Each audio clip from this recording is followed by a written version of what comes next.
controlando. Ahora, ¿no? Sí, pero hasta que salga en el Facebook tarda como 10-15 segundos. Tú me dirás. En cuanto me aparezca aquí ya se lo digo. Ahora, ¿no? Ya estamos. Vale. Bien, buenas noches, queridísima audiencia. Que Dios os bendiga mucho. Como una noche más aquí estamos, ¿verdad? Pero antes de nada, vamos a saludar a nuestro hermano Pichón. Buenas noches, Pichón. Buenas noches, que el Señor los bendiga. Amén, moderador de esta casa. Y a mi hermano Jeromo, también moderador de esta casa. Buenas noches. Buenas noches, tío José, Dios le bendiga. Muy bien. Pues como pensábamos que ha habido un pequeño, ¿verdad?, malentendido, pensábamos que era 1:30, por lo cual pedimos disculpas a la audiencia. Y como llevamos un poquito justos de tiempo, sin más dilación, le voy a pedir a mi hermano Jeromo tenga la amabilidad de presentar esto y a todas las cosas a Dios, y nada más que termine de orar, hermano Pichón, adelante con el estudio. Venga. Amén. Te damos gracias, Señor, en esta noche. Sí, por una favor. vez más nos podemos presentar delante de tu presencia, Señor Jesús. Que misericordia. Para alabar y ensalzar tu bendito nombre, Señor. Te pido que en esta noche tú tomes al tío Pichón y al tío Josían. Sí, por favor. Como acostumbras con ellos, Señor Jesús, que tomes su mente y su lengua. Úsate, Señor, para compartir ese estudio, Señor, tu palabra, que es tan necesaria en nuestro pueblo, Señor. Gracias por su conocimiento, Señor. Gracias por su persona. Gracias por su ministerio, Dios mío. Te pido y te ruego que lo sigas usando cada día más, Señor, porque son de gran bendición para todos nosotros, Dios mío. Bendice a cada persona que se conecta a sana doctrina, Dios mío. Bendice a cada persona y a cada ministerio que quiera compartir y que haya compartido con nosotros, Señor. Gracias por tu amor y por tu misericordia, Dios mío. Y gracias por todas las cosas, mi Dios. En el nombre de Jesús. Amén. Amén. Que Dios te bendiga mucho, Jeromo. Adelante, mi hermano Pichón, cuando quieras. Buenas noches, que el Señor os bendiga grandemente. Pues nada, vamos a comenzar con, como decían los hermanos con teología del pacto. Decir, queridos hermanos, que todo esto comienza, como todos sabemos, con la Reforma. El 31 de octubre de 1517 se inició la Reforma de la Iglesia con Martín Lutero, cuando clavó esas 95 tesis en la puerta de la Iglesia de Wittenberg, allá en Alemania. Poco tiempo después, sabemos que la proclamación de Lutero apareció en la obra de Calvino, y él escribió las instituciones de la religión cristiana en 1536, el cual se iba a convertir en el libro de texto sobre la fe protestante, algo que ha perdurado hasta nuestros días, porque él es el que ha iniciado, aunque sabemos que hubo otros que protestaron antes, como el famoso John Hus, aquel que quemaron en la hoguera 100 años antes. Él profetizó, así que eso de que decimos que no existe profeta. Sabemos que en el inicio de la Reforma, John Hus, cuando lo estaban quemando, Hus quiere decir ganso. Y dice, ahora estáis quemando un ganso. Dice, pero de aquí 100 años aparecerá un cisne, al cual no vais a poder detener ni quemar. Y 100 años justos después, apareció Martín Lutero y su escudo de armas era un cisne. Así que la profecía se cumplió literalmente. Profecías de corte de reforma, es decir, estamos hablando del 1500 y poco. Así que 1500 y poco se cumplió, pero estamos hablando del 1400, pleno siglo XV, una profecía cumplida en el siglo XVI. Aquí Martín Lutero clava, como sabemos, las 95 tesis ante lo que estaba sucediendo. El colmo fue, como todos conocéis, John Texel, se ve que todos se llamaban Juan, John también otra vez, Texel, con la venta de indulgencias, esa llamada simonería, esa cultura que ha vuelto de nuevo. Esa venta de indulgencias ahora es venta de milagros. Venta de milagros. Así que la tenemos al orden del día y tenemos que tener cuidado, porque son los mismos lobos, pues vestidos de otras maneras, pero son los mismos lobos. Tenemos que ver que, como hemos dicho, este periodo aparecen otros hombres como Zunglio, Bullinger, Polybius, Cocius, Amen, y para nombrar algunos, podemos decir que aquí se basa esa teología fundamentada por alguien, que fue Calvino, porque en realidad no siguieron la doctrina de Lutero. Tomó nombre más Calvino que Lutero. Lutero, aunque hoy en día existe el luterano, el calvinismo tomó un apogeo tremendo. ¿Por qué? Sabemos que Europa era la máxima autoridad mundial, era el poder, y ahí estaba la política metida. Más que algo cristiano, era también una cultura política.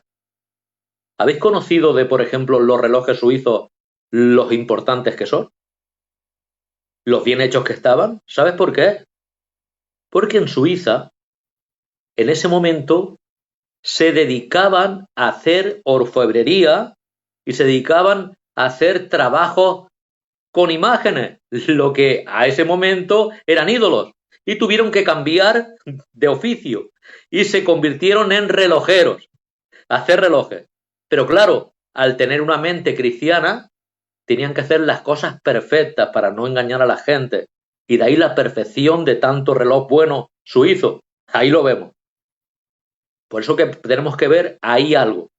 Tenemos que ver que todo era una cultura. Era también política, pura y dura. Luego aparece también, se traspasa un poco hacia el norte, hacia la llamada iglesia inglesa. Pero ¿por qué también? El Papa está a favor de España, que es la máxima autoridad, el poder máximo en el mundo. Los ingleses en ese momento son ladrones vestidos de buena gente, porque los barcos de oro que salían de España, de las Américas, eran robados con bandera pirata, pero no era bandera pirata, eran los soldados ingleses, que era más fácil robar cuando volvían que meterse allí a las minas a sacar el oro. Era más fácil robar ya el botín preparado, el lingote. Y eso se ve a la orden del día. ¿Qué sucede? Vemos que por esa separación de la iglesia, ahí nace la llamada iglesia inglesa, que luego conocemos como la iglesia anglicana. Luego, ¿qué pasaría? Llegaríamos más adelante y todo se transformaría en esa filosofía bíblica sistematizada. Otra historia de la teología para la iglesia reformada, lo que luego se llamaría la teología del pacto. Tenemos que entender que la teología del pacto en líneas generales divide las enseñanzas de la Biblia en dos pactos básicos y que luego añadieron otro, pero primero estaba el pacto de obras, que estaba representado en Génesis 2:17, hablando de Adán. Los teólogos del pacto creen que Dios entró en un pacto de obras con Adán. Al momento de su nacimiento, Dios puso a Adán en el huerto del Edén y le ordenó: mas del árbol de la ciencia del bien y del mal no comerás, porque el día que comieres, ciertamente morirás. Así, Adán fue probado mediante la elección que le dio Dios. Si Adán rechazaba comer del árbol, se le prometía vida. La promesa de la vida incluía la perfección de su cuerpo y el alma, así como una relación santa e íntima con Dios. Esta vida significaría que Adán iba a poseer y iba a disfrutar de vida eterna, en un estado perfecto en la tierra que Dios le regalaba, porque lo había hecho, como todos sabemos, el virrey de la tierra.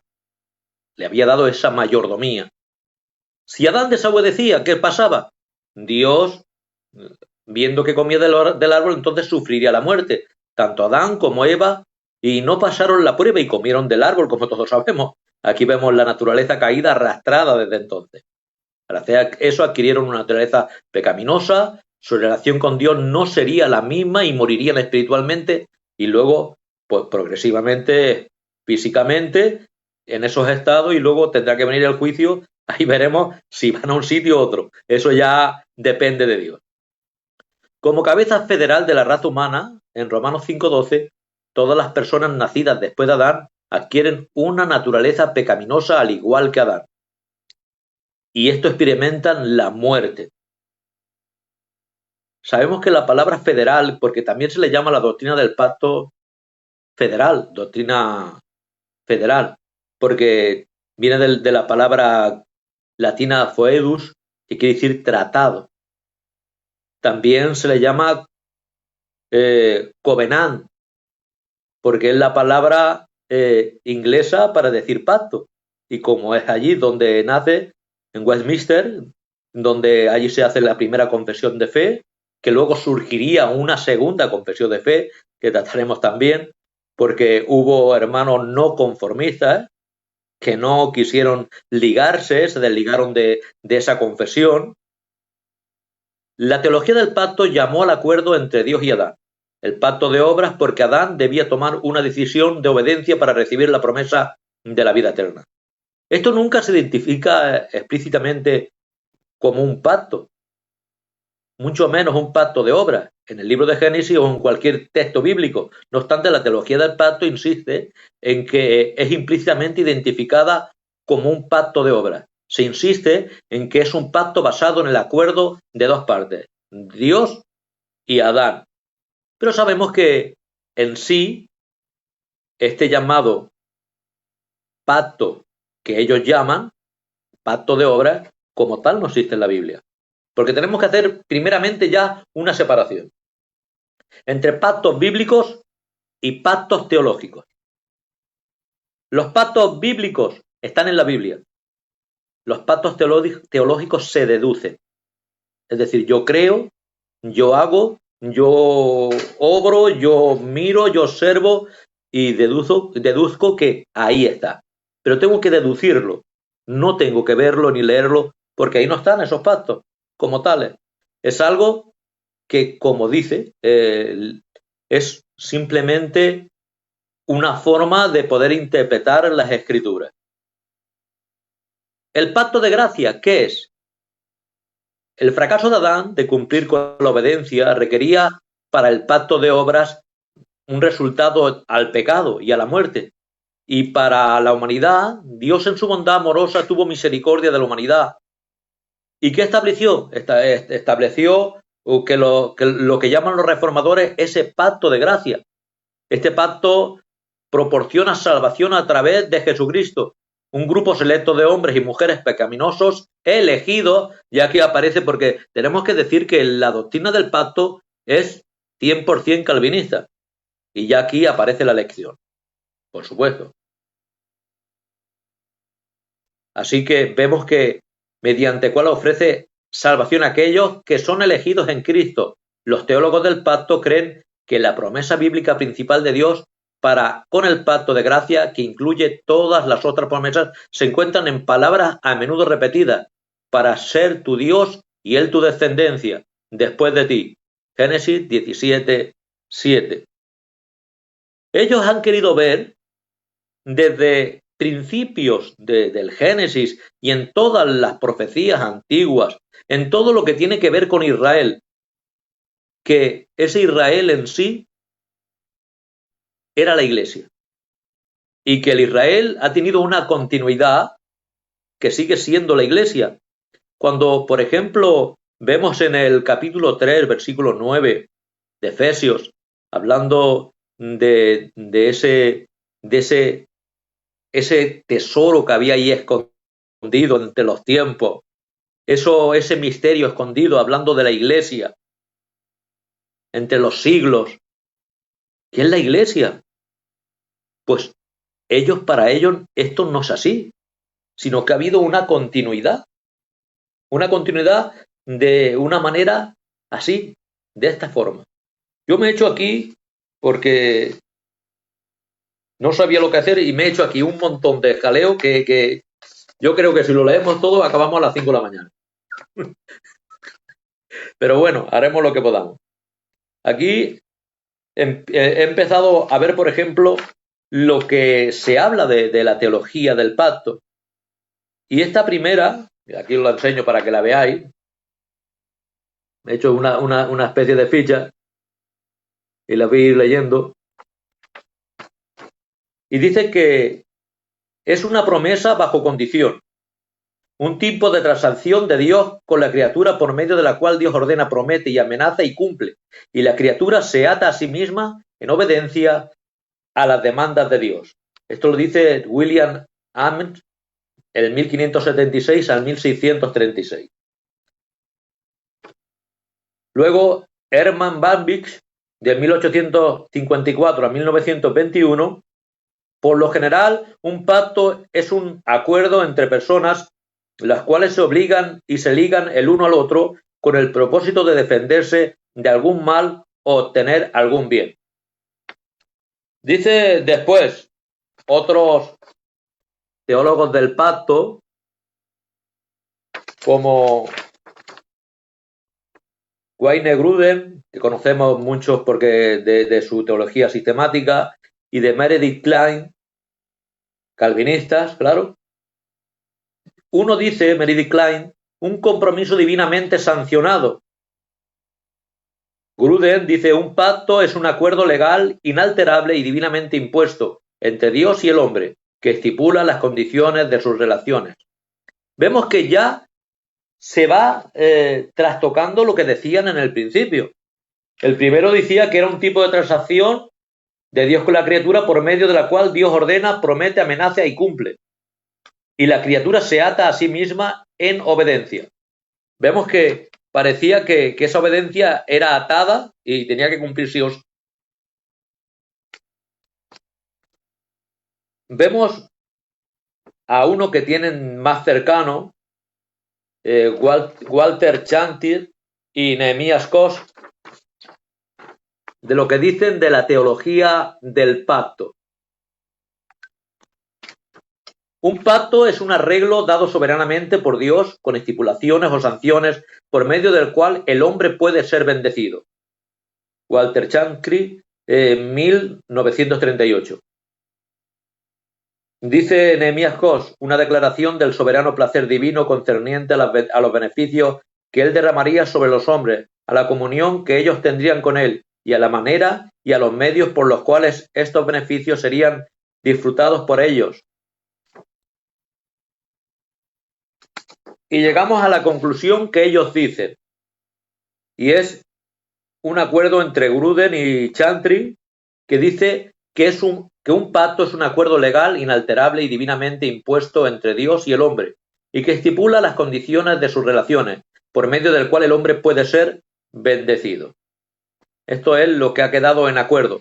Pero decir que a lo que aquí dicen, por ejemplo, esto es de teólogos del pacto, pero no de la confesión de Westminster, sino de la confesión que viene después, que es la confesión de Londres, de los llamados separados, que de ahí, estos primeros separados, llama la atención que se separan teniendo otras cosas. Por ejemplo, dejan de bautizar a los niños y encima por aspersión los bautizaban estos teólogos del pacto, y estos nuevos, los separados o los no conformistas, como se les llama, ellos empiezan lo que se llama la Iglesia Bautista, donde son bautizados por inmersión y después de confesar y tener conocimiento de fe, no bautizar a unos infantes,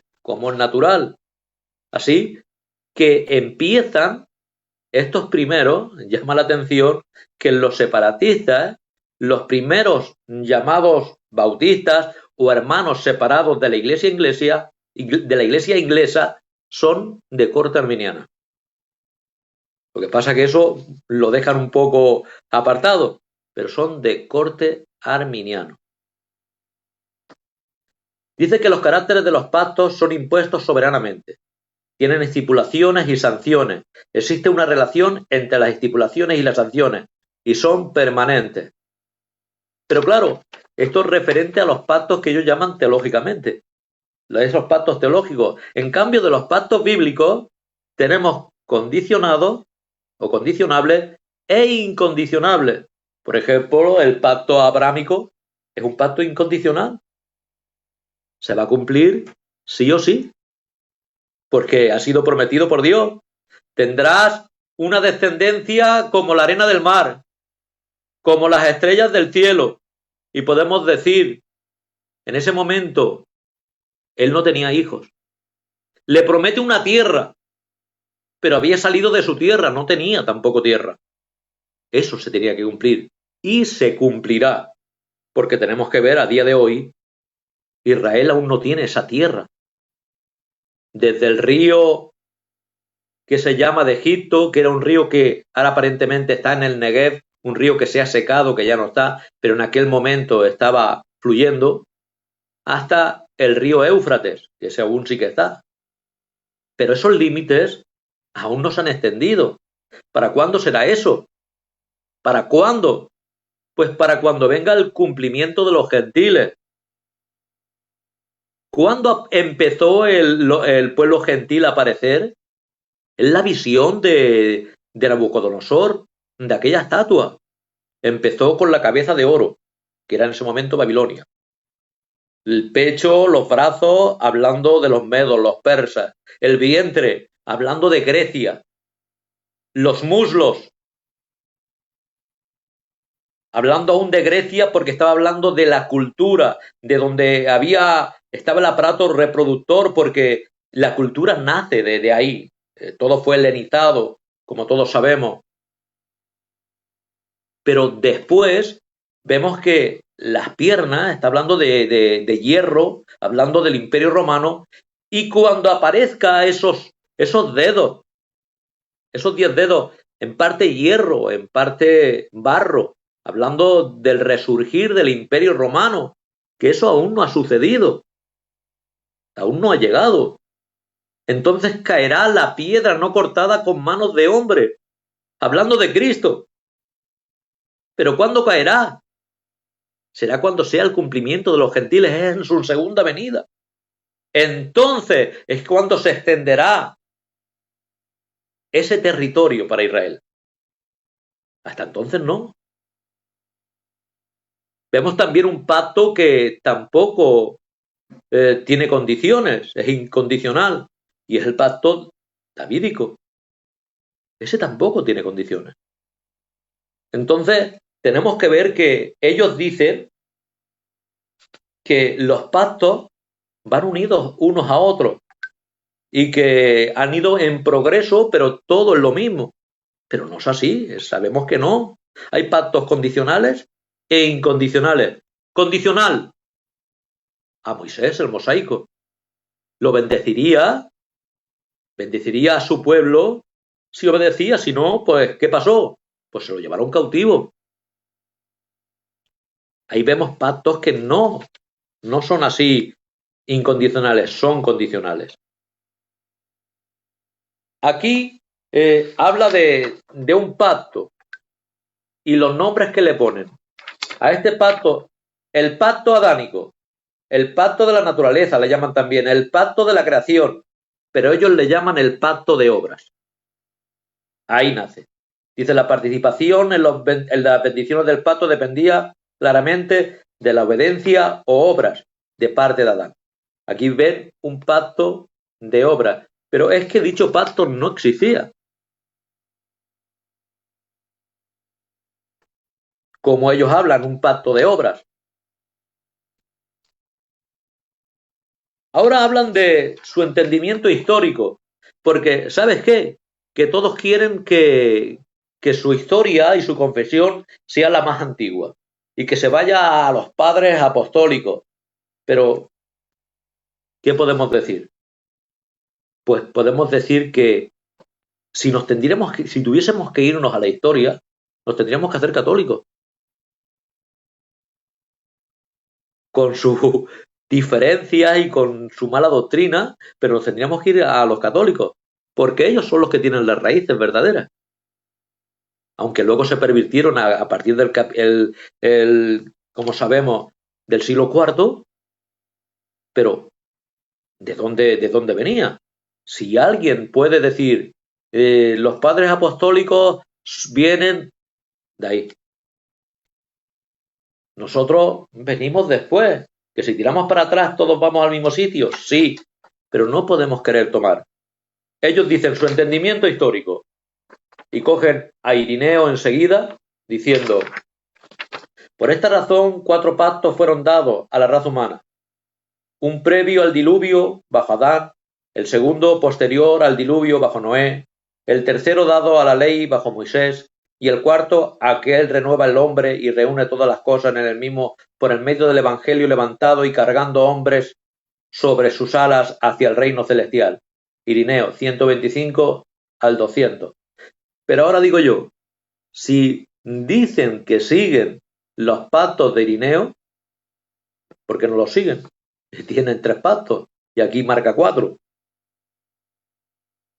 Ahora también hablan de Agustín de Hipona, del 354-430. Aún todos los infantes, no personalmente en su propia vida, sino de acuerdo al común origen de la raza humana, han quebrantado el pacto de Dios en aquel en quien pecaron, Romanos 5, 12, 19. Pues el primer pacto que fue hecho con el primer hombre es justamente este: en el día en que comieres ciertamente morirás. Y a esto le llaman no el pacto de Adán, porque nosotros cuando hablamos de los pactos bíblicos sí que también nombramos un pacto de Adán, pero no un pacto de obras, como ellos han deducido. Ellos dicen que las escrituras lo señalan y se cogen a Oseas 6:7, mas ellos, cual Adán, traspasaron el pacto, allí prevaricaron contra mí. Romanos 5, 12 al 21. Por tanto, como el pecado entró en el mundo por un hombre, y por el pecado la muerte, así la muerte pasó a todos los hombres, por cuanto todos pecaron.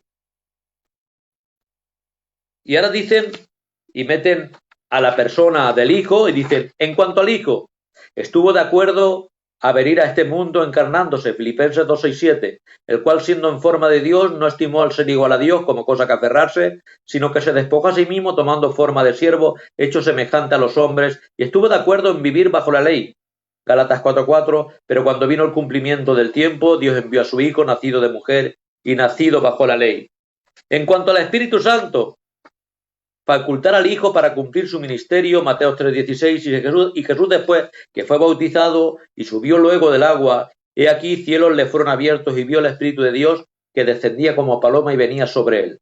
A aplicar, dicen, la obra de la redención sobre los elegidos.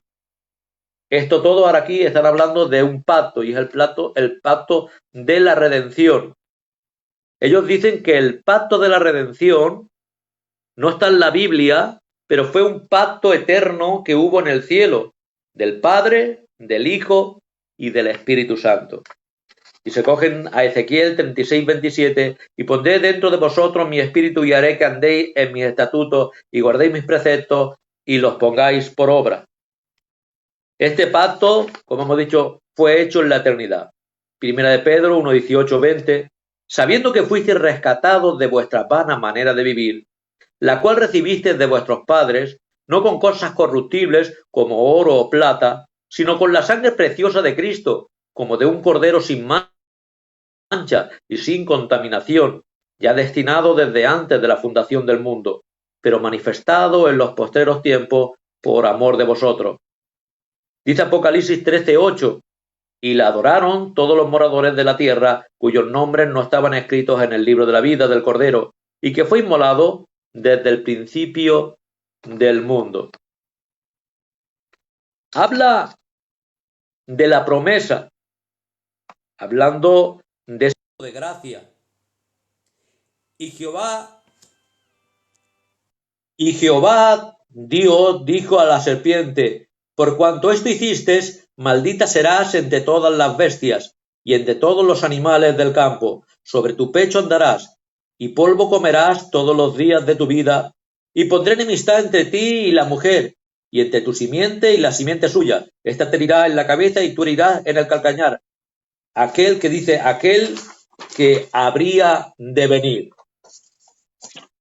Y dice ellos, esta promesa tiene una revelación progresiva.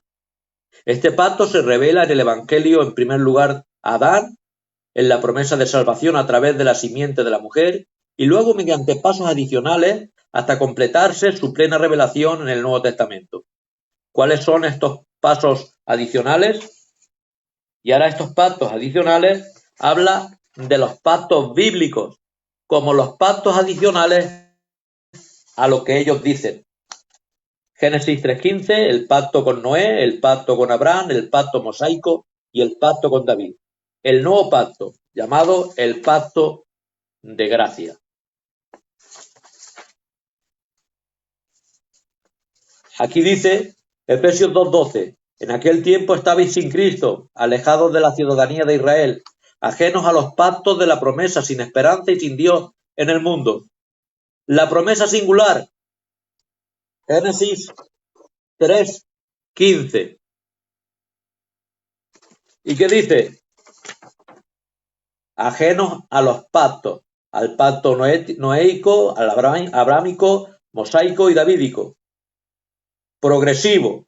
Estábamos sin Cristo, sin su persona, Lucas 22:20. Esta copa es el nuevo pacto en mi sangre, que por vosotros se derrama, y aquí vemos, según ellos, el pacto de gracia. Algo progresivo.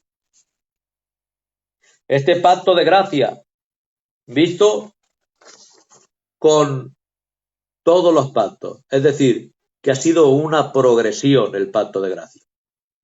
Una progresión que ha ido de Abraham a Moisés, a David y hasta el nuevo pacto. ¿Ven una unidad? Los pactos de la promesa, los pactos dependen y surgen unos de otros.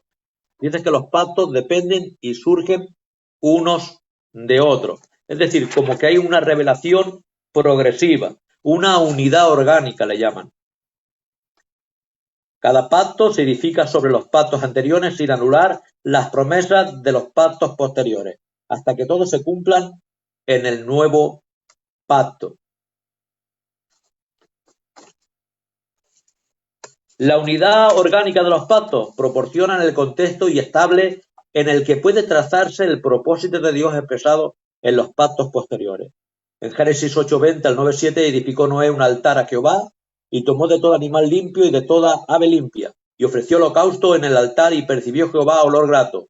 Y dijo Jehová en su corazón, no volveré más a maldecir la tierra por causa del hombre, porque el intento del corazón del hombre es malo desde la juventud, ni volveré más a destruir todo ser viviente, como he hecho mientras en la tierra permanezca. No cesarán la sementera y la siega, el frío y el calor, el verano y el invierno, el día y la noche, mas vosotros fructificaréis, multiplicaos, procread abundantemente en la tierra y multiplicaos en ella. Ellos ven en las bendiciones del pacto abrámico dependencia de la obediencia del pacto mosaico. Es decir, las bendiciones del pacto abrámico dependían de la obediencia del pacto mosaico, cosa que hemos dicho que es imposible por cuanto el pacto abrámico es incondicional y el pacto mosaico es condicional. No puede ser que dependa el abrámico del mosaico. Es imposible. Dice en Deuteronomio 7, 12, 13, y por haber oído estos decretos y haberlos guardado y puestos por obra, Jehová tu Dios guardará contigo el pacto y la misericordia que juró a tus padres, y te amará, te bendecirá y te multiplicará y bendecirá el fruto de tu vientre y el fruto de tu tierra, tu grano, tu mosto, tu aceite, la cría de tus vacas y los rebaños de tus ovejas en la tierra que juró a tus padres que te daría. El pacto de Abraham y el pacto de Moisés, dice, son inseparables.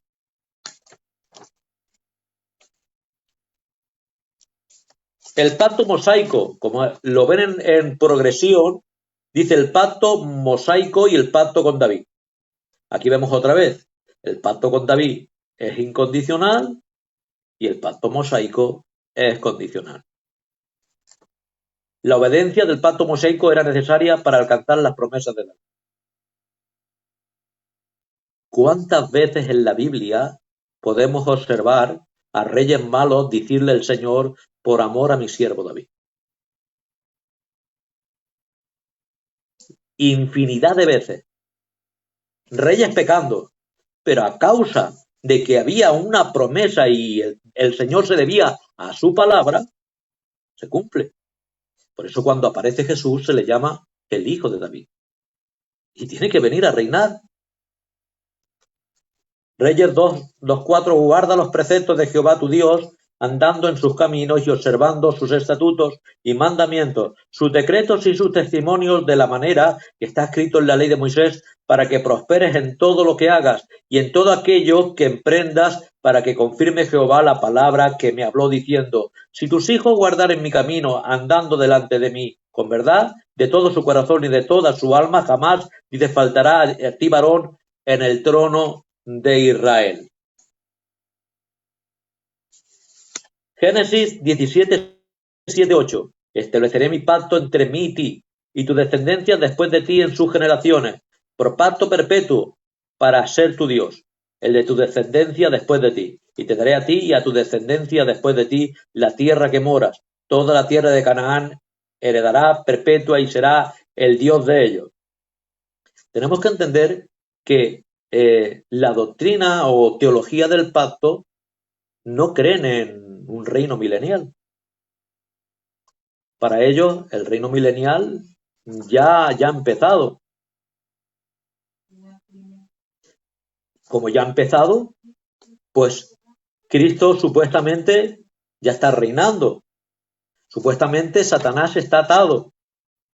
Pero yo creo que los hermanos del siglo XVII, que tenemos que decir que siguen siendo nuestros hermanos, y que el Señor los bendiga grandemente, si esos hermanos que hicieron y dijeron esto hubiesen visto ahora que en el 1948 iba a volver Israel y iba a volver a haber una nación establecida, entonces, ¿qué podríamos decir ante eso? Si ellos dicen esto, si dicen que ya está reinando Jesús en ese llamado reino milenial. Y la Biblia contradice esto, queridos hermanos, diciendo que el Dios de este siglo y el príncipe de la potestad es el diablo, el príncipe de la potestad del aire.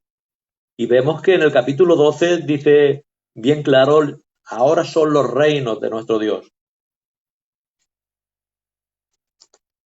Cuando sean echados del aire. Pero bueno, es lo que se cree. Éxodo 6:7, por tanto dirás a los hijos de Israel: yo soy Jehová, yo os he sacado de debajo de las tareas pesadas de Egipto, y os libraré de su servidumbre, y os redimiré con brazo extendido y con juicios grandes, y os tomaré por mi pueblo, y seré vuestro Dios. Y vosotros sabréis que yo soy Jehová vuestro Dios, que os saco de debajo de las tareas pesadas de Egipto. Éxodo 25:8, y harán un santuario para mí, y habitaré en medio de ellos. Hebreos 11:13 dice: conforme a la fe murieron todos estos sin haber recibido lo prometido, sino mirando de lejos y creyendo y saludando y confesando que eran extranjeros peregrinos sobre la tierra. Hebreos 11:39-40, y todos estos, aunque alcanzaron buen testimonio mediante la fe, no recibieron lo prometido, proveyendo Dios alguna cosa mejor para nosotros, para que no fuesen ellos perfeccionados aparte de nosotros.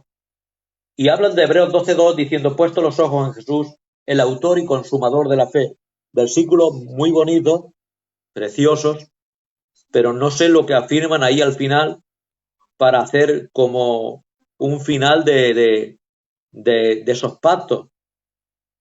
Hablando del pacto de redención, este pacto de redención es otro pacto establecido, como sabemos, por estos teólogos.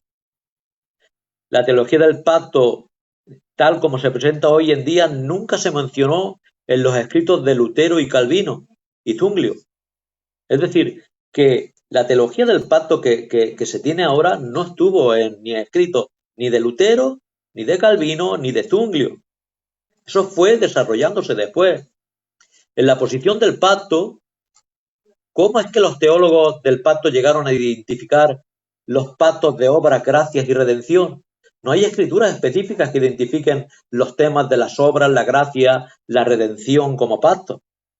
Los teólogos del pacto agarraron su estudio de la escritura mediante deducción de lo que creen evidencia bíblica de su posición y proyectaron la idea de estos tres pactos: obra, gracia y redención. Y se enseñaron a lo largo de la Biblia, por ejemplo, a causa del de la composición de diversos textos, como hemos dicho, del 3.15, 3.16. A menudo estos textos usados fueron espiritualizados o alegoralizados. Es decir, que cómo es posible que ellos tomen cristología, tomen la doctrina del pecado, tomen la doctrina, por ejemplo, de la Trinidad, muchas de las doctrinas y las hagan y las estudien e interpreten como nosotros a la vista literal de la Biblia. Porque la Biblia sabemos que tiene una interpretación gramática e histórica, como todos conocemos. Es verdad que en la gramática que encontramos en la Biblia hay figuras gramaticales, y que hay veces que hay símbolos, hay veces que podemos ver parábolas, que podemos ver un símil, que podemos ver un montón de cosas. Podemos ver una hipérbole y podemos ver, pero ahí están identificadas con su contexto. Pero no podemos coger las profecías y totalmente espiritualizarlas y alegorizarlas. Han cogido y han dicho, el milenio, alegoría. Han cogido todo lo que tiene que ver con la escatología y lo han alegorizado totalmente.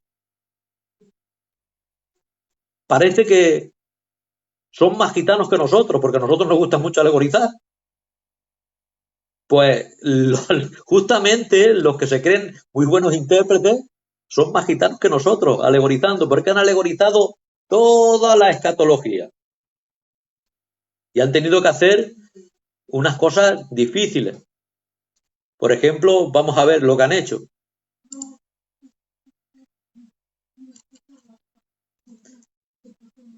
El reino de Dios está ahora presente en el mundo. Dice, puesto que el Cristo victorioso gobierna a su pueblo mediante su palabra y su espíritu, aunque también anticipan un reino futuro, glorioso y perfecto en la nueva tierra, en la vida venidera. Como puede observarse, el profesor Ojokema ha tomado un rumbo equivocado. En primer lugar, es dudoso que la palabra de Cristo y su espíritu gobiernen al pueblo de Dios cuando incluso en la iglesia hay tanta rebeldía. Además, el reino no tiene que ver con el hecho de que Cristo ha de reinar de manera personal, visible, gloriosa, soberana en toda la tierra. El Mesías impartirá su justicia, misericordia, bondad, gracia de manera personal, y lo podemos ver en Isaías capítulo 2, en el 11, en el 65. Lo podemos ver un montón de veces. Hay un montón de profecías, tantas que, por ejemplo, para una profecía que haya de la primera venida, hay 3 de la segunda venida. No podemos tomar todas esas y alegorizarlas, espiritualizarlas. No podemos hacer eso. Dice, también en el reino de la tierra será llena de la gloria de Dios, y la voluntad de Dios será hecha en la tierra como en el cielo, como todos sabemos. Es innegable que dicha condición no existe. ¿Vemos que se hace la obra de Dios aquí? Si cada vez hay más pecado. Si vemos que lo que estamos viendo ahora no se ha visto nunca, ¿cómo podemos decir que Satanás está atado? Si el demonio está a sus anchas. ¿Cómo podemos decir que Cristo está reinando? Si el pecado está abundando cada vez más, ¿cómo podemos decir que hay un reino ahora milenial aquí cuando está retrocediendo el cristianismo? Se dice, hermanos, que en 15, 20 años, por ejemplo, y no van nada contra nadie, pero que prácticamente Europa será musulmana. ¿Por qué? Porque mientras los cristianos de Europa tienen perros, aquellos tienen 6 o 7 hijos. Los únicos cristianos que va a haber son los gitanos, que son los que siguen a un valiente. Pero hay mucha decadencia en el cristianismo. Así que tenemos que ver que esto no está pasando así. Podemos ver también que, por supuesto, que también esta postura de la Iglesia Católica manifestada, que se manifiesta también a milenarista. Entonces vemos que las raíces que tiene esta teología del pacto es católica, porque vemos que Pablo, en el capítulo 4, versículo 13 en adelante, él esperaba el rapto y esperaba no ver muerte. La escatología católica enseña que la Iglesia es el reino de Cristo en la tierra. El obispo de Roma es el representante personal vicario de Cristo en la tierra. La entrada a este reino se realiza mediante la participación de los sacramentos, cuya administración está bajo la jurisdicción de los sacerdotes de la Iglesia. Además, existe una rama del amilenarismo que pertenece al campo del liberalismo teológico. A este grupo pertenece el reconocido erudito alemán Adolf Harnack, del 1851 al 1930, quien fue notorio por su negación de los milagros narrados en los evangelios, el carácter literal de la resurrección de Cristo. También a ese grupo pertenecen los teólogos de la alta crítica, que niegan la veracidad y la inerrancia de las escrituras. Debe destacarse, sin embargo, que dentro del campo amilenarista ha habido verdaderos gigantes de la fe cristiana y enérgicos defensores de la autoridad de las escrituras, tanto en el pasado como en el presente. Hombres de reconocido prestigio en círculos teológicos que han sostenido una fe amilenarista, pero con firmeza, no perdiendo tampoco de esa fe y de lo que los cánones mandan. Y podemos ver hombres también como William Masaryk, Benjamin Warfield, Bosch, Machen, Abraham Kuyper, Balvin, Berkhoff, Hendriksen, Edward y algunos más. Todos ellos teólogos del pacto tomaron el derrotero de San Agustín y siguieron una hermenéutica alegórica. Ahí tienen el peligro. ¿Qué han tomado? Una hermenéutica alegórica a la hora de interpretar los pasajes proféticos que tratan el tema del reino del Mesías. Como expresa John Warhol, la cuestión entonces entre el amilenarismo y el premilenarismo en respectivos métodos de interpretación y muy poco progreso que hace el estudio del milenio hasta que el aspecto sea analizado y entendido. Ya se han retirado o se ha reiterado de que la cuestión hermenéutica es sumamente crucial. Si se practica una hermenéutica normal o natural, el resultado inevitable es la aceptación de lo que creemos, el premilenarismo. Pero si, claro, quieren hacer una interpretación alegórica o espiritual, pues pueden hacer lo que quieran. La pregunta que el estudio de las escrituras debe formularse con toda sinceridad es que pretendían decir que el escritor es a sus lectores, después de todo, la responsabilidad del intérprete llega a desentrañar el significado de lo escrito por el autor original.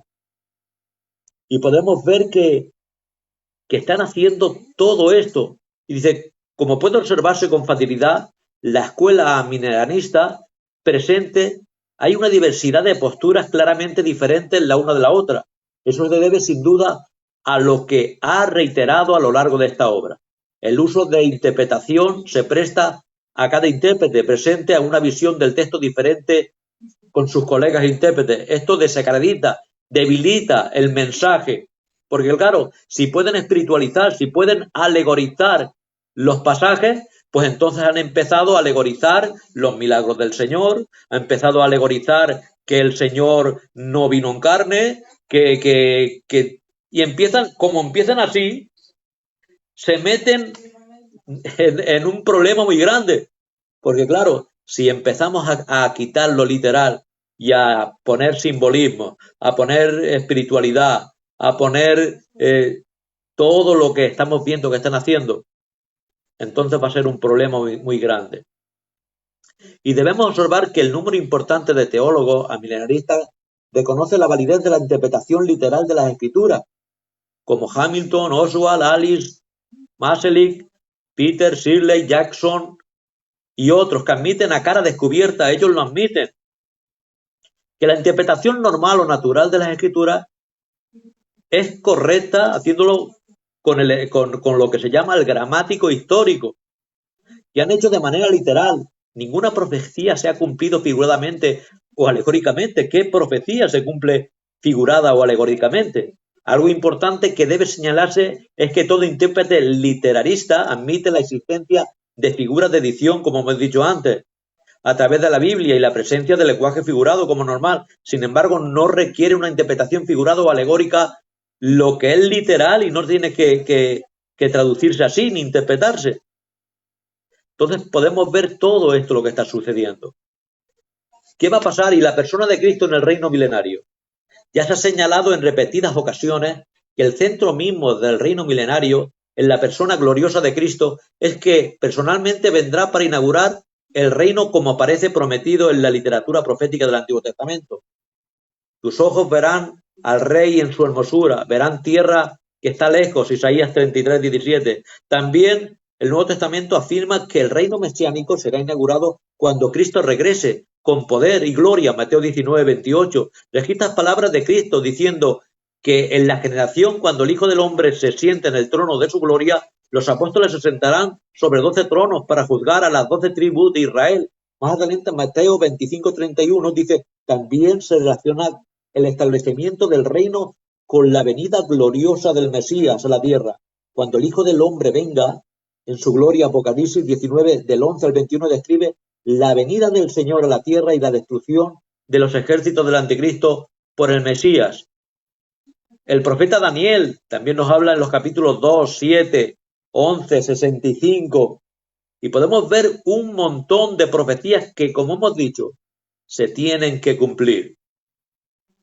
Vemos que entonces, como hemos dicho, todo lo que tiene que ver con la doctrina o esta teología llamada del pacto, estos pactos no son los bíblicos. Estos pactos se han deducido y que tenemos que decir que las confesiones, porque las ha habido a lo largo de la historia, han tomado el lugar de los antiguos concilios para reunir posturas en la iglesia. Esto pasó en Westminster, en Inglaterra, como hemos dicho, y pasó para poder unir, pero no todos creyeron, como es normal. Eso pasó en ese momento, pero no todos creyeron. En la confesión de Westminster vemos que esas ideas se llevaron a cabo en el 1646 y era de corte, como hemos dicho, calvinista. Pero todo esto ha llevado a lo que hoy tenemos. Ahí tenemos una doctrina del pacto,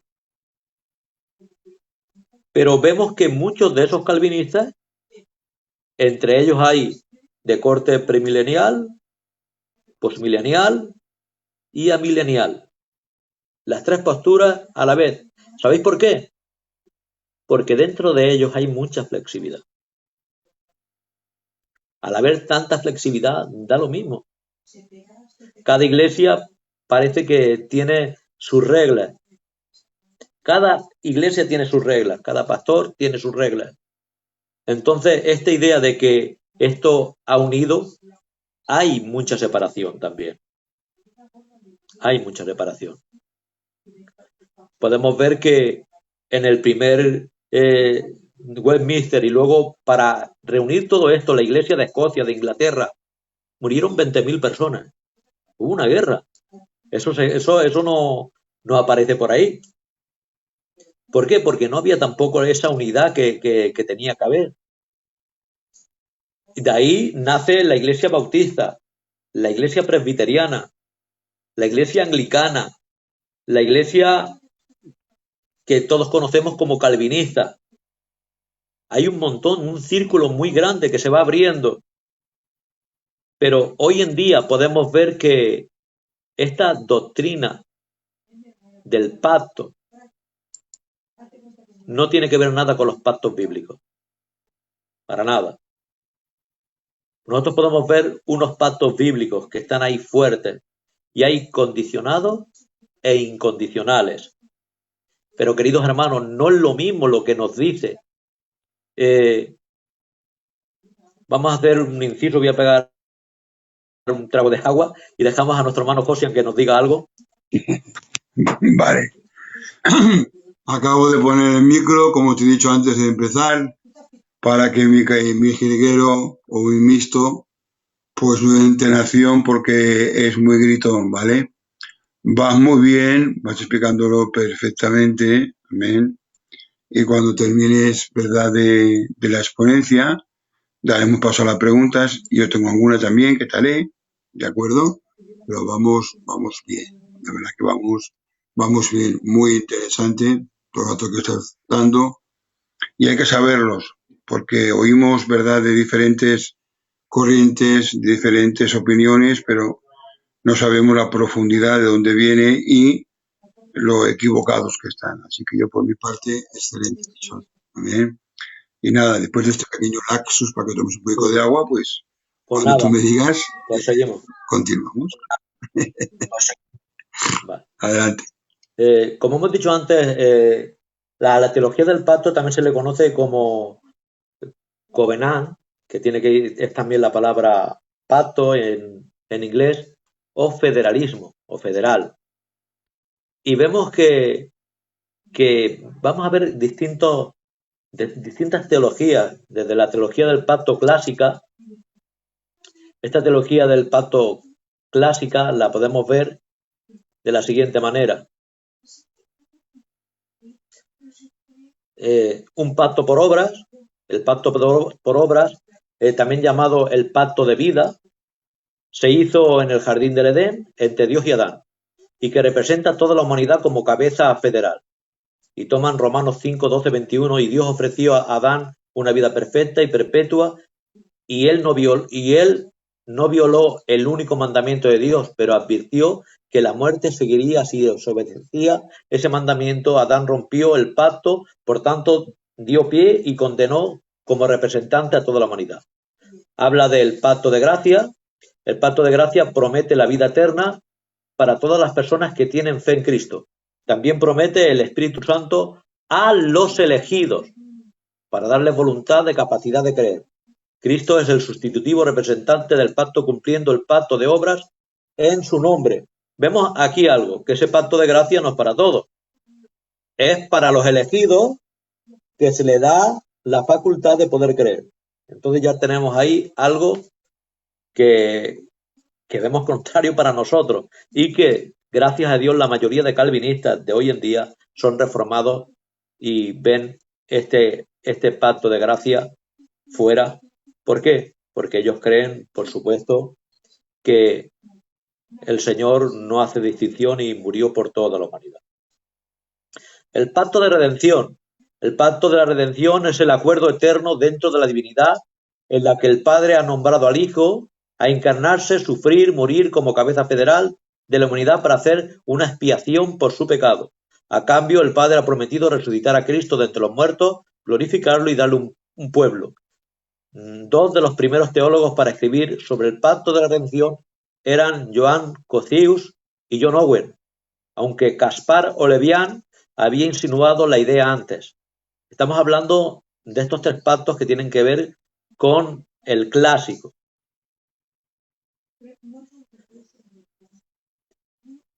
Pero vamos a ver otros. Vamos a ver, por ejemplo, la teología del pacto wesleyana, porque también Wesley también era de esta misma teología, lo que parece que tomó aportes arminianos, saliéndose un poco de la norma, pero también es también de la teología del pacto.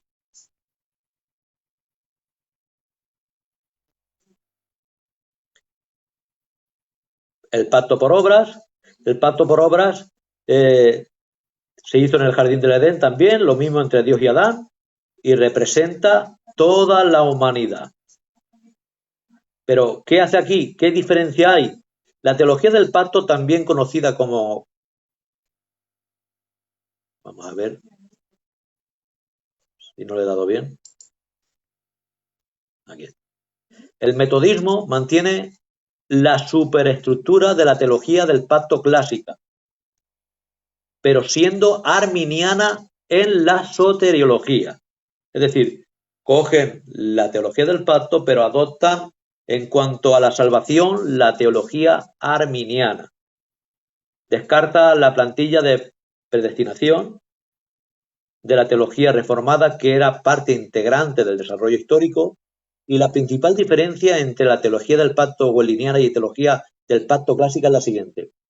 Un punto de divergencia en la convicción de que Wesley, y no solo en la inauguración del pacto de la gracia, coincidencia con la caída, pero también lo que es la terminación de pactos de obra. Esta convicción es de suma importancia para Wesley, para facilitar una adaptación arminiana del pacto teológico, en primer lugar, mediante la reconfiguración para el alcance del pacto de la gracia, y en segundo lugar, al prohibir la noción de que hay una rehabilitación del pacto de obras más allá de la caída. Estaba hablando de que, aunque alguien caía, podemos ver que se podía revitalizar. Como tal, la posición wesleyana arminiana, solamente Adán y Eva estaban bajo el pacto de obras, mientras que, por otro lado, todos sus descendientes se encuentran bajo el pacto de gracia. Con la ley mosaica pertenecen a la alianza de la gracia. Toda la humanidad pone al alcance de su disposición dicho pacto.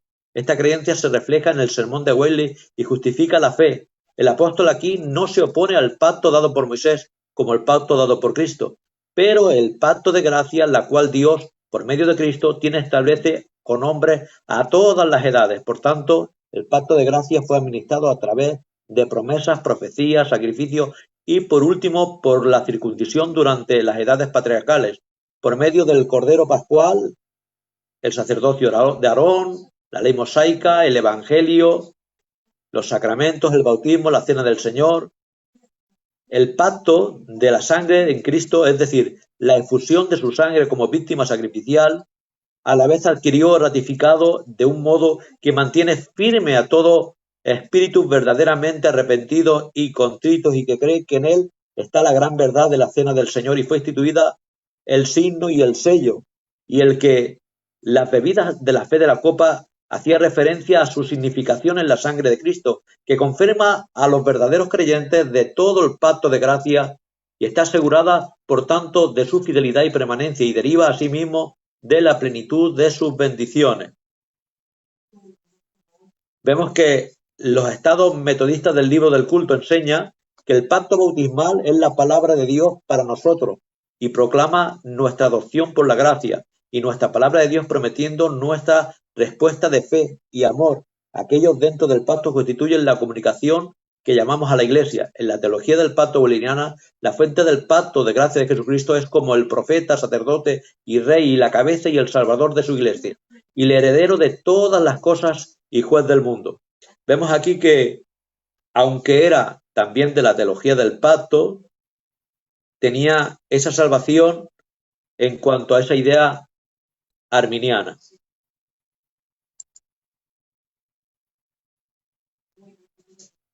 En cuanto al bautismo, hemos dicho que bautizaban a los infantes. ¿De qué manera lo hacían? Para ellos, el bautismo era como la continuidad de la circuncisión. Ellos decían que se sostenían sobre el pacto de Abraham con Dios, que los niños tenían que ser circuncidados, pero ahora no se circuncidaban, pero eran bautizados, encima por aspersión, sin poder creer, y esto es de la teología del pacto. Esto de la confesión de Westminster. Así que lo podemos ver ahí. De ahí que hubo otra confesión, como hemos dicho, la confesión de Londres, que se apartaron, de ahí nacen los bautistas, que ellos no quisieron eso. No vieron esto bien, y algunas cosas tampoco. Vemos que también en la teología del pacto wesleyana pasa lo mismo. Ellos ya no creen tampoco en esto.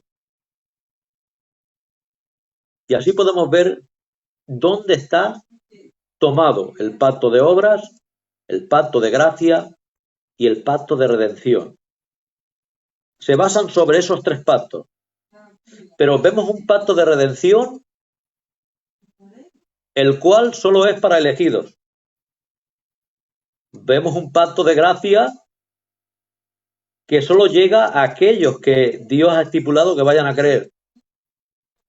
Y habla de un pacto de obras para aquellos que Dios ha dispuesto, tomando Efesios 2:10 que Dios preparó de antemano obras para que anduviésemos en ellas. Entonces vemos ahí algo. Vemos que la salvación en cuanto a estos tres pactos del hombre está limitada a un número y no es general. Entonces vemos que es muy hermosa esta doctrina y tendrá sus virtudes como todas, porque tenemos que decir algo también y tenemos que ser también críticos con nosotros. La única verdad perfecta la tiene nuestro Señor. Nosotros también tendremos nuestras decadencias en algunos asuntos, por supuesto, y tenemos que ser críticos también con nosotros, pero queremos mejorar. Nuestra obra es joven, tiene nada más que 55 años. Estos tienen ya cientos de años y están de mal en peor. Así que nosotros tenemos poco tiempo y queremos mejorar y queremos mejorar. Y pedimos al Señor que nos dé cada día más luz. Y estamos mejorando. Yo creo que estamos mejorando. Estamos mejorando. Así que, hermanos, si tienes alguna pregunta o tenéis algo, yo sé que el hermano Josian quería algo de los pactos, si el hombre puede pactar. Dinos algo, hermano Josian. Sí, ya he abierto el micro. Antes de nada, como siempre, felicitarte porque no es fácil dar tantos datos, matizarlo de dónde viene, hacer verdad, aunque la citas, pero también dices no está bien su procedencia. En fin, felicitarte por tu exponencia, de verdad. Dios te bendiga muchísimo. Y nada, bueno, a mí me preocupa, como he dicho al principio, que son los mismos lobos disfrazados, ¿verdad? Cuando hablabas de la indulgencia, hablabas, ¿verdad?, de que tenían que meter, ¿verdad?, echar moneditas. Atiende que sigo hablando yo, tranquilo, no te preocupes. Estamos en directo y esto es el rabioso directo, queridísima audiencia. No pasa nada. Te decía que, como bien decías al principio, antes de felicitarte, que ya te he felicitado, y te hacía la pregunta que tú habías dicho, ¿verdad?, cuando la limosna echaban para las indulgencias y según caían las monedas al fondo, ¿verdad?, del recipiente, las almas eran aliviadas o salvadas del infierno, o, perdón, del purgatorio. Y eso es antibíblico. Pero hoy en día me preocupa mucho, ¿verdad?, la doctrina, ¿verdad?, de la falsa prosperidad. Y la pregunta es siempre llana, para luego dar paso a los oyentes. Pichón, hermano, ¿el hombre puede tomar la iniciativa? ¿Puede pactar con Dios? ¿Puede hacerle una especie de truco o trato? Yo te doy y tú me das. ¿Es posible eso bíblicamente? Adelante, por favor. Para nada, hermano. Decir que la palabra pacto, como todos sabemos, viene de la palabra antigua, que quiere decir acuerdo, que Sí, quiere sí. decir, en términos de la Roma imperial, habla de la Pax Romana. Pero ¿cómo era la Pax Romana? Sabemos que cuando conquistaba Roma alguna de las provincias que unía a su imperio, hacía pax, hacía pacto con ellos. Pero el pacto jamás lo hacía el pequeño con el grande, sino el grande con el pequeño. Y las Normal. exigencias las pone el grande, no el pequeño. Muy bien. Entonces, nunca puede pactar el pequeño con el grande, por cuanto el que manda es el grande y el que da las exigencias es el grande. Vemos el Señor mismo que dice, mi paz os dejo, mi paz os doy, yo no la doy como el mundo la da. Y estaba hablando, era conocedor Israel de ese pacto que había hecho muchas veces. Lo había hecho con Siria, con Babilonia, con Egipto. Lo había hecho con un montón de países. Pero esos pactos fueron rotos por exigencia, porque las demandas que ellos hacían eran muy fuertes. Por ejemplo, sabemos que antes en el 586, destruir a Jerusalén, hubo un pacto. En el 605 se llevaron a los príncipes. ¿Para qué? Para que cumpliesen con lo que tenían que pagar. Vais a dar tantos talentos de oro, vais a dar tanto aceite, tanto trigo, tanta plata, Y si no, a esto no los cargamos. Y eran los Claro, príncipes de Israel. claro. Pero luego, otra redada, como no pagaban bastante, vinieron y ¿qué hicieron? Se llevaron el tesoro del templo. Deportación babilónica, sí, señor. Pero cuando vieron que rompieron con el pacto, porque el listo del rey estaba haciendo acuerdos con el rey de Egipto, se acabó todo. Ya no hay nada que hacer. Vinieron y lo arrasaron todo. Por Así. eso, ¿quién hace el pacto? El grande. Muy Todo eso lo bien. conocía bien Israel. No había. Por eso, ¿quién hace el pacto con Abraham? ¿Quién lo hace con Moisés? ¿Quién lo hace Dios, con David? ¿Y quién Dios. hace el nuevo pacto con los discípulos? Aunque vemos también ese nuevo pacto ya profetizado en Jeremías 31. Esos son los Sí, sí. pactos bíblicos y a esos son los que nos tenemos que adherir. Claro, claro. Muy bien, muy bien. Pues espero que la gente tome un poco de nota y ya pues a ver si entran en lo bíblico y dejan ya de ser engañados, de como dice la palabra, entrar encubiertamente y hacer mercadería. Es Claro. una especie, ¿verdad?, de fuente de ganancia. Y cómo es posible que jueguen con los sentimientos y con la fe de tanta gente. Tú ofrenda y pagas tu sanidad. Tú ofrendas y pagas, no sé, tu casa. Tú metes muchos euros que te van a dar un chalet. Tú, y cómo todavía le siguen funcionando. Hoy vemos una mirada retrospectiva para atrás y decimos, ¿cómo es posible que echando una moneda física podían, ¿verdad?, eh, aliviarles en el purgatorio? Lo vemos, ¿verdad?, como una insensatez, pero el hombre es el único animal que tropieza 2 veces en la misma piedra. Vemos que siguen cayendo incautos, enriqueciendo a tanta gente, poniendo su fe en cosas que no son de Dios. En fin, pues nada, agradecido por este matiz y ahora abrimos el abanico, ¿verdad? Si hay alguna pregunta concerniente al magnífico estudio, ¿verdad? A la magnífica exponencia que has dado. Nada, Jeromo, por favor, si hay alguna pregunta me la pasas y yo se la paso directamente a nuestro hermano Pichón, que por cierto tengo que decir que antes que yo ella era moderador de esta casa, ¿eh? Así que ya sabe cómo funcionan todas las cosas. Si hay alguna pregunta, por favor me la pasáis y yo se la paso al hermano, ¿eh? Muy bien, la verdad que muy bien. Sí, señor. ¿Me lo pasas por privado o me lo pones escrito, Jeromo, como tú veas, compañero? Si hay alguna pregunta, la formulas. Y si no, pues nada.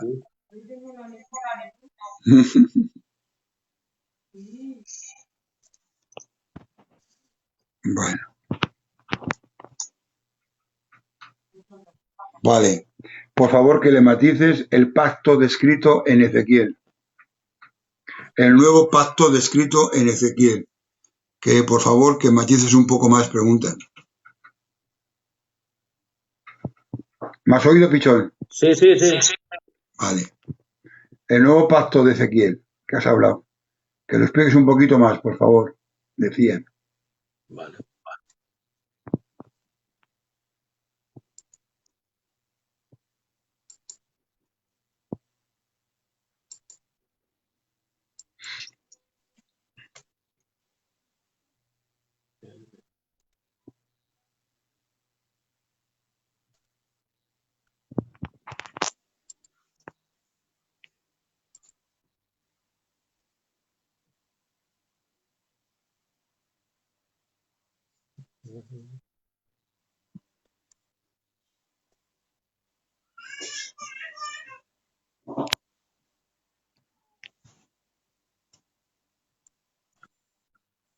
Aquí hablamos de Jeremías, el nuevo pacto, Jeremías 31.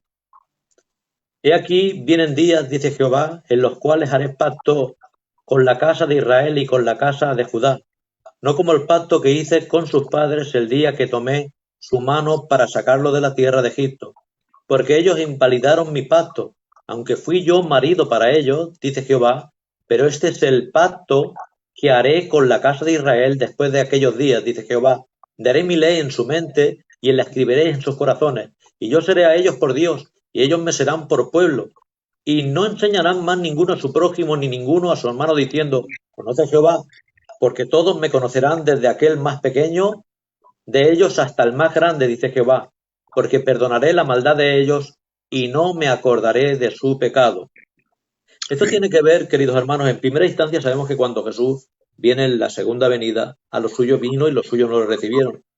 Y aunque en la primera iglesia, es decir, el inicio de la iglesia es en los apóstoles que son judíos, como todos sabemos, luego en sí lo que es el pueblo judío no lo recibió. Es más, gritaban, crucifícalo, preferían a un Barrabás, un asesino, antes que al Mesías. Entonces no podemos decir jamás que ellos aceptaron al Cristo. ¿Cuándo lo aceptarán? Cuando vuelva por segunda vez, cuando, como hemos dicho antes, vuelva o sea el cumplimiento de los gentiles, cuando venga en su segunda venida. Sabemos que los dos testigos, sabemos que los 144.000, todo esto va a traer un aliento, un ánimo, va a traer un resurgir, porque Dios sabemos que cumple lo que dice. Entonces tenemos que ver que este pacto ahora en parte se está cumpliendo en la llamada iglesia, en la iglesia. Pero también tenemos que hacer un apartado diciendo que esto no va con la iglesia. Este apartado tiene que ver con alguien, y es con Israel. Está hablando de Judá e Israel, está hablando del norte y del sur, de esas 12 tribus que tendrán un llamamiento, que tendrán un resurgir, como cuando dice claramente en Romanos 11, y todo Israel será salvo. De eso está hablando. ¿Qué va a ser salvo todo Israel? No todo Israel, no está hablando de todo Israel, pero sí aquellos que reciban. De eso está hablando. Entonces, aquí vemos en el nuevo pacto, porque esto tiene que ver con el nuevo pacto, en el nuevo pacto ahora hay algo que ya está cumpliéndose, están gozando de ese nuevo pacto. ¿Quiénes? Los que están trasladados del reino de las tinieblas al reino de la luz, que es la iglesia. Y ahí da igual que sea uno, pues, gentil, sea griego, sea judío. Una iglesia multirracial. Pero tenemos que ver, por eso vemos que no hay una continuidad, como dicen la teología del pacto, de que la iglesia ya era en antaño, y tampoco hay un cambio, es decir, que nosotros, la iglesia, hemos tomado el lugar de Israel, tampoco. No, ni una cosa ni otra. Hay bendiciones para Israel que aún no se han cumplido, como hemos dicho, ni su tierra ha sido dada aún como Dios mandaba desde el Negev hasta el Éufrates, ni tampoco ha llegado esas bendiciones ahí prometidas. Pero serán en el milenio. Amén. Pero no sé si tiene que estar vinculado, pero no me decía el pacto de Jeremías, sino descrito en Ezequiel. ¿Será el mismo? Es que al pacto de Ezequiel, no sé si ya hablará de Ezequiel 14, pero tiene que ver con lo mismo. Está hablando también del milenio. Vale, habla perfecto. de lo mismo. Ezequiel 14 nos habla de lo mismo. Ya está, pues ya está. Pues contestado. No nos dice, habremos del nuevo pacto descrito en Ezequiel. Otra vez matizan. Vale. Pues ¿qué dicen en el 14, hijo? A ver, ¿qué quieren? Díselo, a ver. Ezequiel 14, comentario bíblico.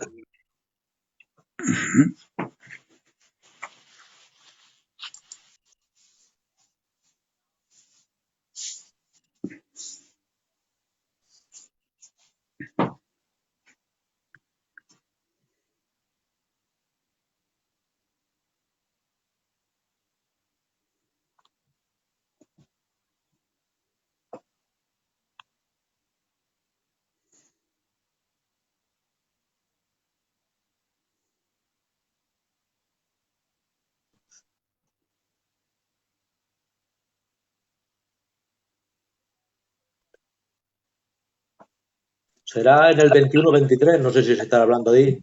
Por lo cual así ha dicho Jehová el Señor. No me ha puesto capítulo, sino el nuevo pacto de Ezequiel. Matizado, me han dicho 2 veces el nuevo pacto de Ezequiel. No me han especificado el capítulo en la pregunta. Vale. Aquí dice, por lo cual así ha dicho Jehová el Señor. cuando yo enviare contra Jerusalén mis 4 juicios terribles, espada, hambre, fiera y pestilencia, para cortar de ella al hombre y bestia, sin embargo, he aquí quedará de ella un remanente, hijos y hijas, que serán llevados fuera, y aquí que ellos vendrán a vosotros, y veréis su camino y sus hechos, y seréis consolados del mal que hice venir sobre Jerusalén, de todas las cosas que traje sobre ella. Y os consolarán cuando viereis su camino y sus hechos, y conoceréis que no son sin causa, y hice todo lo que he hecho en ella, dice Jehová el Señor. Y sigue diciendo, como no sea aquí, es que es claro, si no dice capítulo y dice el pacto de Ezequiel. Porque tú no lo has tratado, ¿verdad, Pichón? Hermano mío, tú no lo has tratado el pacto de Ezequiel, ¿o sí? No, por eso mismo que no estaba tratando con el pacto de Ezequiel.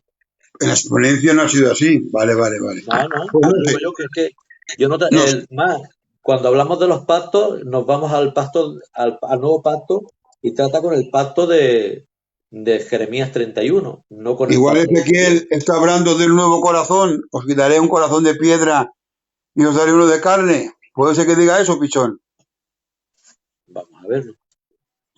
¿Eh? Que está hablando para el milenio, el día de mañana.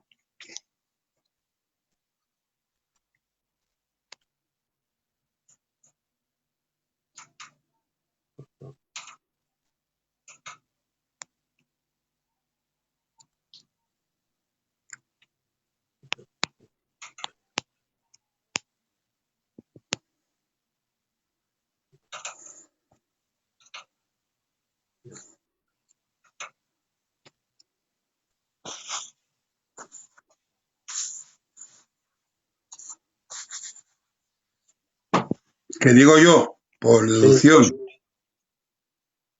aquí habla de un llamado al arrepentimiento, pero no es que no sé si habla de aquí justamente de este texto.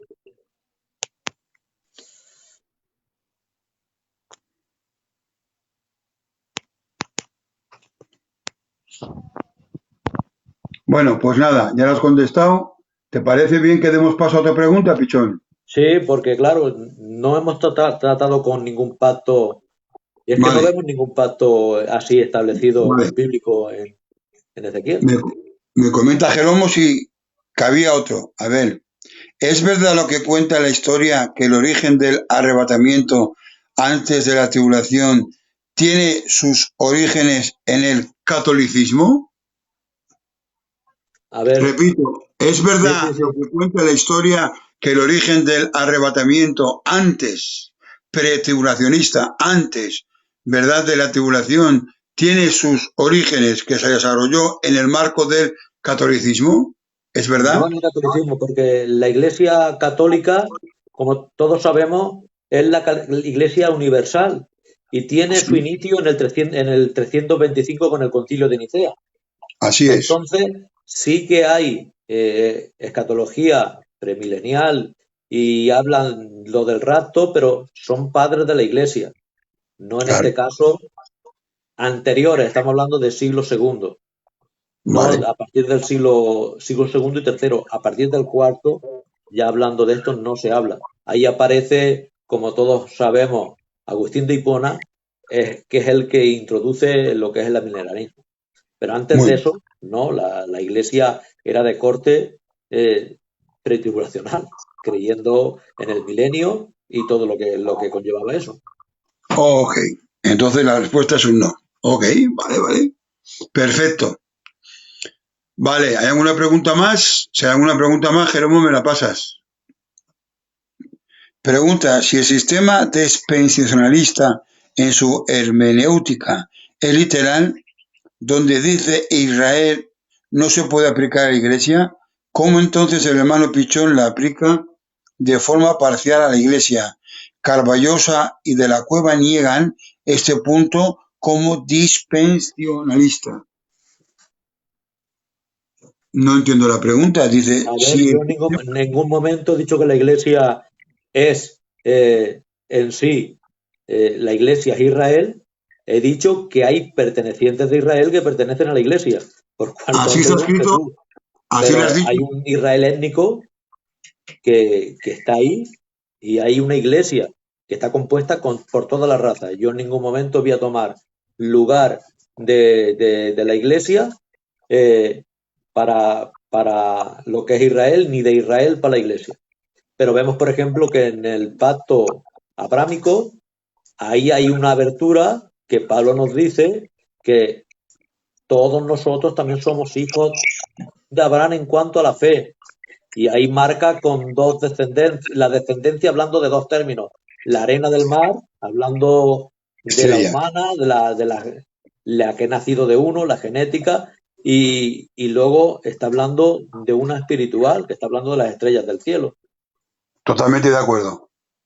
Pero en ningún momento tomamos diciendo que Israel es la iglesia y la iglesia es Israel. Más eso no creo que lo haya dicho. No, no has dicho, Y no. si lo he dicho lo que dice No, lo que es la no. teología del Matizado pacto. que dentro, has matizado que dentro de la iglesia habrá gente perteneciente a la nación de Israel. Te digo porque está grabado el mensaje y yo he estado muy atento. Perfecto. Vale. Si hay alguna pregunta más, la pasamos. ¿Te parece, Pichón? O Sí, cuando claro. tú digas, la cortamos.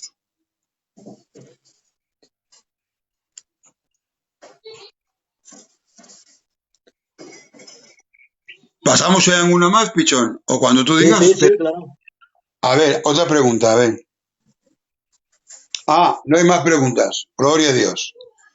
Ya no hay más preguntas. Pues mejor. Si hay más preguntas, es que han entendido todo perfectamente. Bueno, pues nada. Agradecerte como siempre, ¿verdad? Por tu magnífica exposición. Y nada, de verdad que muy bien. Se queda grabado. Muy bien, perfecto. Y por mi parte nada más, Pichón, si tienes algo que agregar o decir, adelante, te paso el relevo.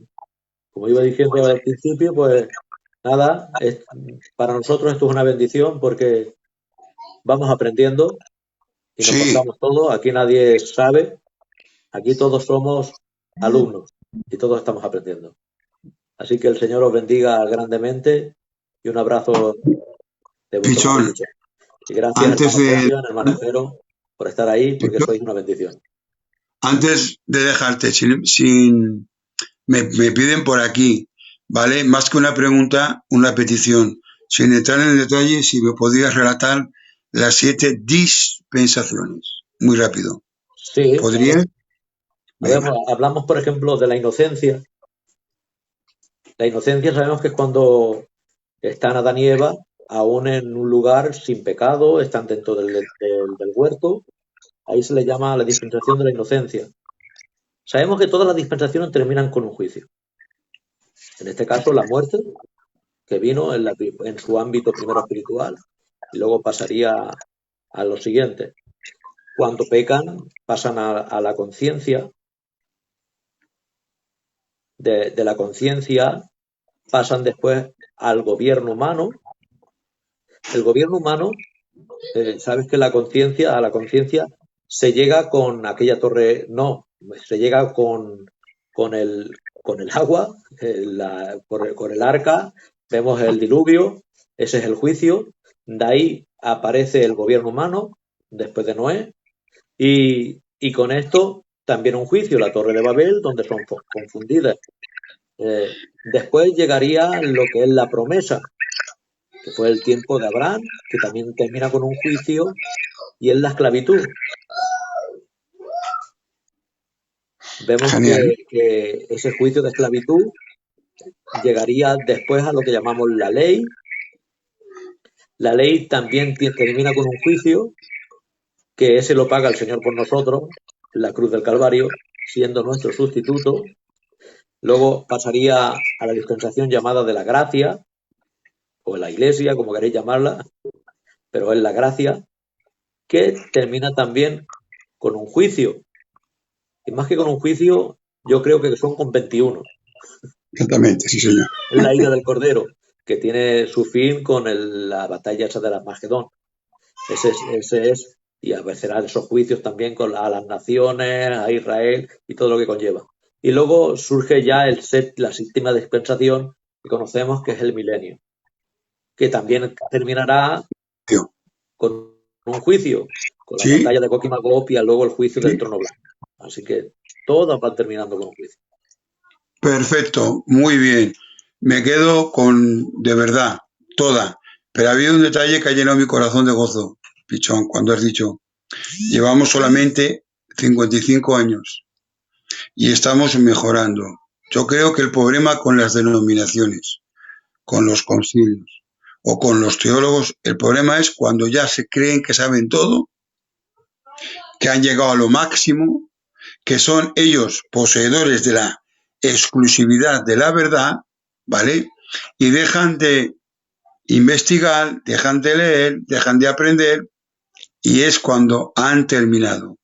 Doy gracias a Dios, ¿verdad?, por esta generación en la cual, bueno, yo un poquito mayor, pero aún estoy, amén, que aunque, bueno, unos con mayor capacidad, otros con menos, de acuerdo, enseñamos, pero siempre desde la perspectiva de que podemos mejorar, de que no tenemos toda la verdad, amén, y que queremos crecer en el conocimiento y en la doctrina.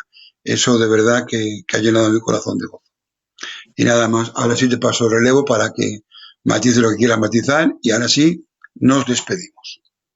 Pues nada, como he dicho antes, que el Señor os bendiga grandemente. Para mí ha sido un placer y que cuando suceden estas cosas y te tienes que tratar algún tema, te ayuda. ¿Por qué? Porque tienes que empezar a repasar y a buscar y eso sirve también, pues, para mí.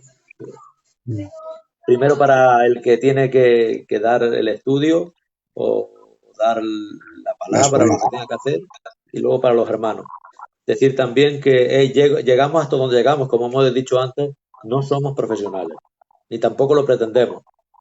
Simplemente somos hijos de Dios y queremos hacer el bien. Así que el Señor os bendiga grandemente. Amén. Antes de despedirme, me dicen, no me especifican el motivo, pero que un tal hermano Santiago quiere que oremos para él. Entonces, acompáñame, Pichón, que vamos a orar.